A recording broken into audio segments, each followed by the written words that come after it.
Who sees the seeing? Buddhist insight into the observer illusion. When seeing simply happens, you open your eyes. A cup appears on the table. Before any thought arises, before the mind begins its silent commentary, what has actually occurred? Take a moment to truly observe this in your own experience. What do you notice in that first, raw moment? We often assume there's a hidden observer inside, a self behind the eyes that does the seeing. But in the Buddha's framework, the question isn't who sees. The more vital question is, what unfolds when seeing arises? In the Samyutta Nikaya, the Buddha offered a foundational view of experience. What is the all? The eye and forms, the ear and sounds, the nose and odors, the tongue and tastes, the body and touches, the mind and ideas. This is called the all with these words. The Buddha wasn't presenting a metaphysical theory. He was pointing directly to the totality of lived experience. Everything that can be known happens through these 6 sense bases and their corresponding objects. There's nothing outside of this that needs to be added. This is the field of all experience. But how does experience arise within this field? In Majjhima Nikaya, the process is made remarkably clear. Dependent on the eye and forms, eye consciousness arises. The meeting of the three is contact. With contact as condition, there is feeling. This is not a speculative teaching. It's a precise map of what is happening right now. Seeing emerges from conditions: the physical eye, the visible object, and the arising of consciousness. Their meeting gives rise to contact. Contact conditions feeling, pleasant, unpleasant, or neutral. This is a pure dance of causes and conditions, requiring no inner watcher to perform it.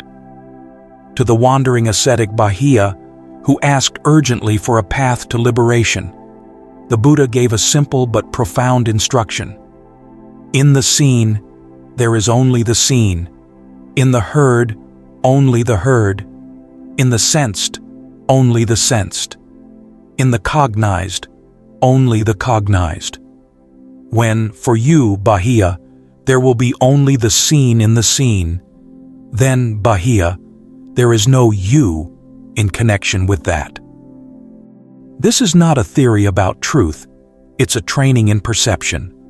It calls for staying with the bare experience as it is, without layering on identity. When seeing occurs, that is all. Seeing. The notion of a self behind the act is an extra thought, an add-on, not part of the seeing itself. That sense of me who sees comes later. It's constructed, not inherent.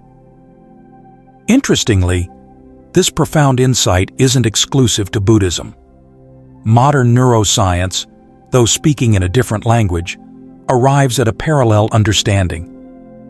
In what is sometimes called the predictive brain model, perception is described as a continual process of guessing and updating. The brain doesn't passively receive information. It generates hypotheses about what's out there and adjusts those predictions based on new sensory input. In this view, perception itself is already shaped by conditions, not directed by a central self. Similarly, philosophical traditions outside of Buddhism have also noted this distinction between immediate experience and mental interpretation. The Stoic philosopher Epictetus remarked, "Men are disturbed not by things, but by the views they take of things." His point is that suffering arises not from events themselves, but from how we interpret them. The Buddha's teaching, however, goes even deeper. He draws attention to the very act of perception, showing that even before interpretation, what we call seeing is already impersonal, already conditioned. So, when you see a simple cup on the table, what is truly happening? The I meets the form. Consciousness arises. Contact is made. A feeling is born. That is the unfolding. It's a clear process of dependent arising. Nothing more is needed. There is no hidden observer pulling strings behind the scenes. Just this process, moment by moment. Clear, empty of self, complete in itself. How the I appears. A moment after the cup appears, the mind speaks. My cup. I like it. I don't. It happens so quickly, so subtly, that we barely notice it. The bare perception has already been claimed. An owner has appeared. But where did this I come from? Have you ever paused to notice this subtle claiming happening in your own mind? The Buddha addressed this in the Mullapariyaya Sutta, where he described how the uninstructed mind conceives about, conceives in, conceives from, and conceives that something is mine. This process is called manana, a habitual pattern of mental proliferation. It doesn't create a permanent self, but it generates the impression of one. Like a shadow following every step, this conceiving adds a layer of identity and ownership to each moment of contact. This formation of self isn't a singular event, but a constant co-arising of processes. In the Mahanidana Sutta, the Buddha vividly illustrated this, showing how consciousness and name and form stand like two sheaves of reeds leaning against each other. One cannot stand without the other. What we take to be an inner observer is not an independent entity, but precisely this mutual interplay between bodily form, mental labels, and awareness. Take away the conditions, and the structure collapses. There is no hidden core left behind. In the Samyutta Nikaya, the Buddha offered a simple but profound test. Form is not self. If form were self, it would not lead to affliction, and it would be possible to say of form, "Let my body be thus, let it not be thus." But because it is not self, it leads to affliction, and it cannot be commanded. This same logic applies to feeling, perception, mental formations, and consciousness. None of them truly obey. We cannot force them to stay or leave. They come and go on their own. And what cannot be controlled, what does not follow our will, cannot rightfully be called self. In contrast, some other traditions frame the mystery differently. In Advaita Vedanta, for example, the concept of the Saksa, the eternal witness, is seen as the true self, unchanging and pure. But the Buddha never pointed toward an abiding witness. He always turned attention back to conditions. What arises, stays for a time, and passes away. For him, freedom does not come from identifying with a subtle essence. It comes from recognizing that all experiences, even the sense of witnessing, are dependently arisen. There is no need to cling to what is already flowing. Contemporary science echoes this insight in its own way. Experiments like the rubber hand illusion show how easily the mind assigns ownership where there is none. When a fake hand is stroked in sync with a hidden real hand, people begin to feel that the rubber hand is theirs. The sense of mine can be induced, fabricated. It is not proof of a solid self, but a product of patterns and expectations. Neuroscience, too, finds no single place in the brain where I resides. Awareness arises not from one control center, but from complex interactions across many neural networks.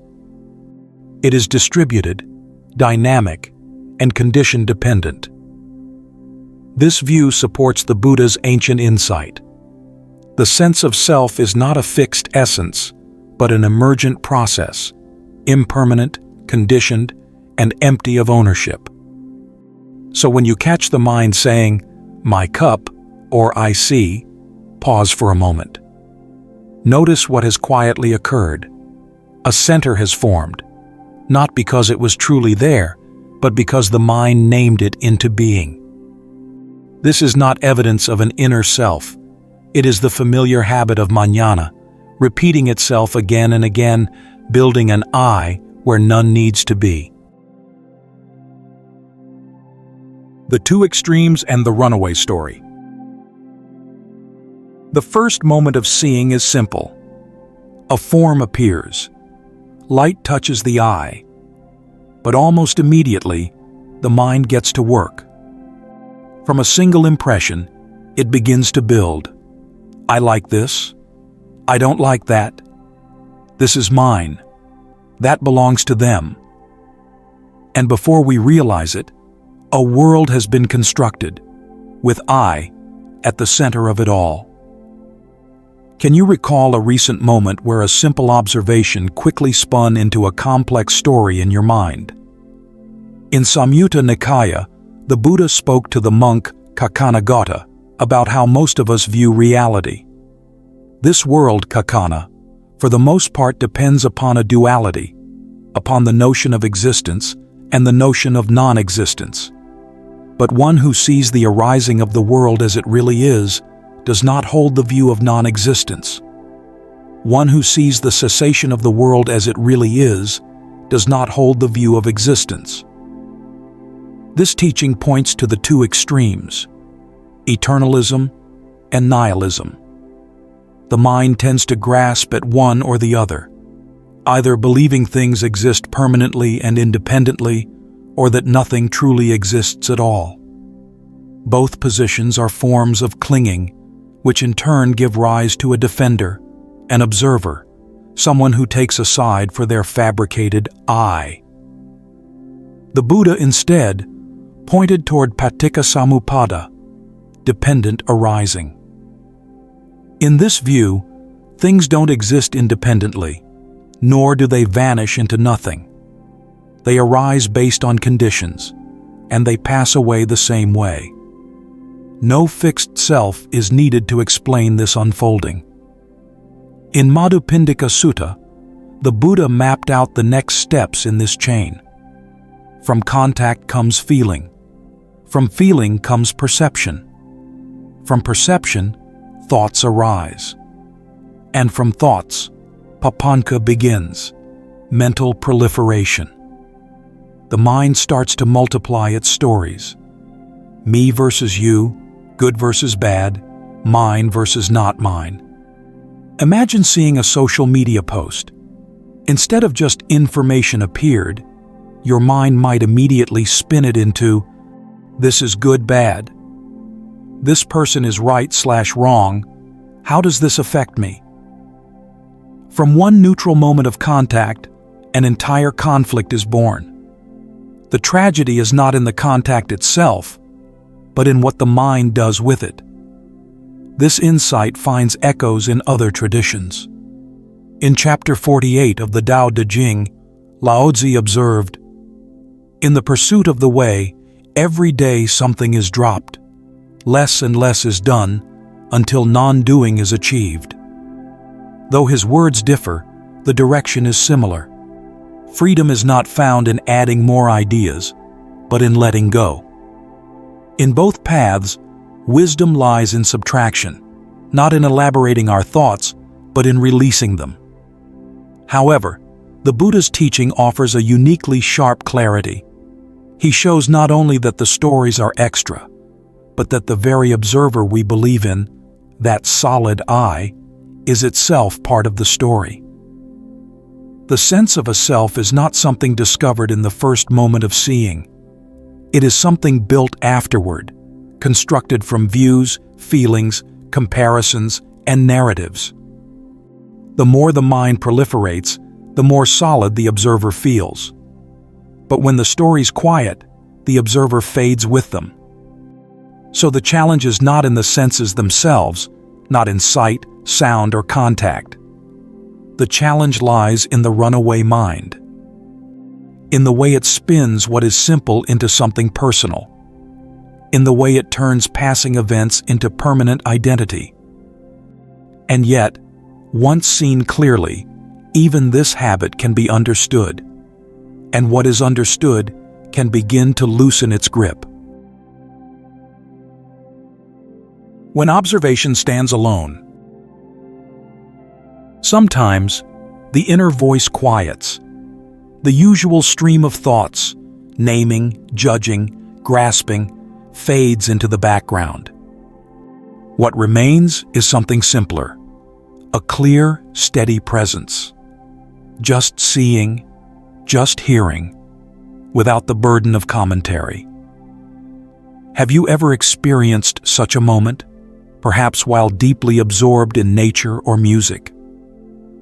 What did that feel like?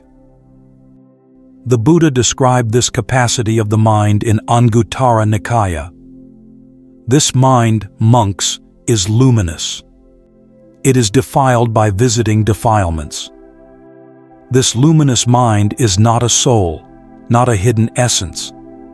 It is the natural clarity of awareness, when the temporary clouds of greed, hatred, and delusion subside. This luminosity is not eternal, but conditional, arising when the mind is not entangled. It shines not because it is separate from the world, but precisely because the conditions for obscuration are absent. You may have touched this directly, perhaps while watching sunlight drift through leaves or listening to a piece of music so deeply that time disappears. In those moments, there is no need for a narrator. The experience stands fully on its own, without an internal me declaring, "I am aware." Other traditions, too, have approached this insight in their own ways.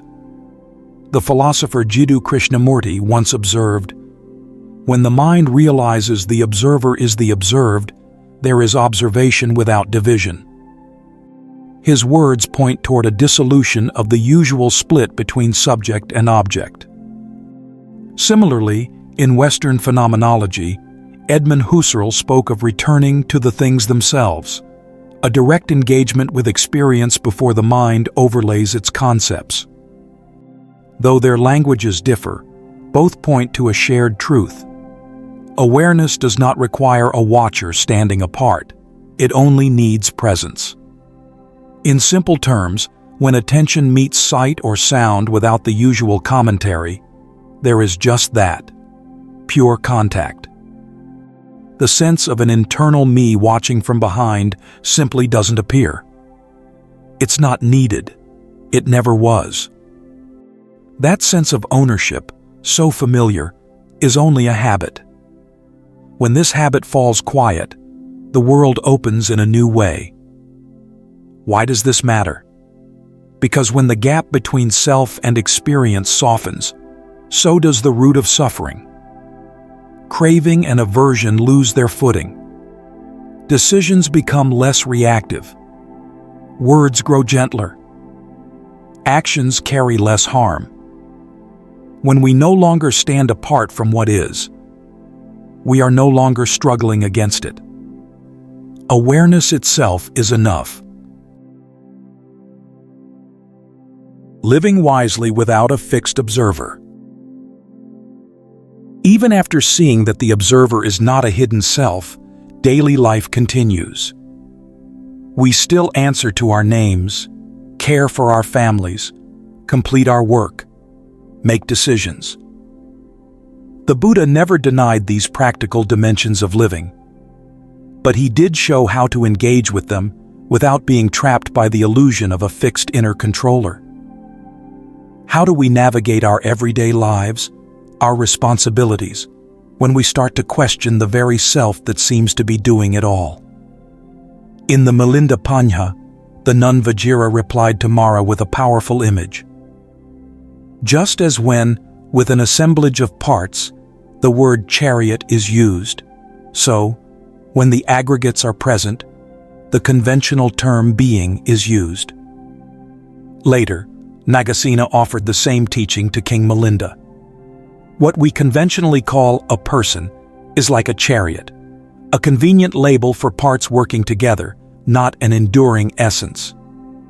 The name, the body, the mind, the personality, none of these alone is a self. Together, they function. But when we mistake this functioning for something fixed, for a solid I or observer, then the label becomes a prison. We get trapped when we forget that it's only a label. This is not just a philosophical insight. It goes to the heart of the Buddha's path. In his first discourse, the Dhammacakkappavattana Sutta, he declared, "This is the noble truth of suffering. Birth is suffering, aging is suffering, death is suffering. Not getting what one wants is suffering." In short, the 5 aggregates subject to clinging are suffering. He then named the cause: craving, the thirst that clings to pleasant experiences, resists unpleasant ones, and seeks continuity for what is seen as me or mine. And he pointed to the way out, the fading and cessation of that craving. The end of suffering is not found in escaping the world, but in seeing clearly how suffering begins, and choosing not to feed it. So why does understanding the observer matter so profoundly? Because the imagined self is precisely the root where craving takes hold. When the mind believes in a solid I, then every feeling becomes intensely personal. My joy, my fear, my loss. Craving grows to defend or maintain that self. But when we clearly see that the observer is simply a mental construction, that link starts to loosen. The feeling may still arise, but it no longer grips so tightly. This insight breaks the chain of suffering. This shift isn't abstract. It changes how we live, day by day. Without the constant need to defend an idea of self, our speech becomes gentler. We argue less, listen more. Anger may still come, but we meet it as a passing condition, not a personal threat to me. Joy can still arise, but we enjoy it without clinging. Sorrow can pass through without becoming who we are. To live without clinging to a fixed observer is not to deny our responsibilities. It is to hold them lightly, to see names, roles, and identities as useful, conventional tools, but not ultimate truths. When we do that, life becomes more spacious. We respond with more clarity. We relate with more kindness. And gradually, suffering begins to soften at its root. The Buddha never promised this path would be easy, but he did promise it was possible. Through careful attention, steady practice, and deep inquiry, it becomes a path not just of insight, but of genuine release.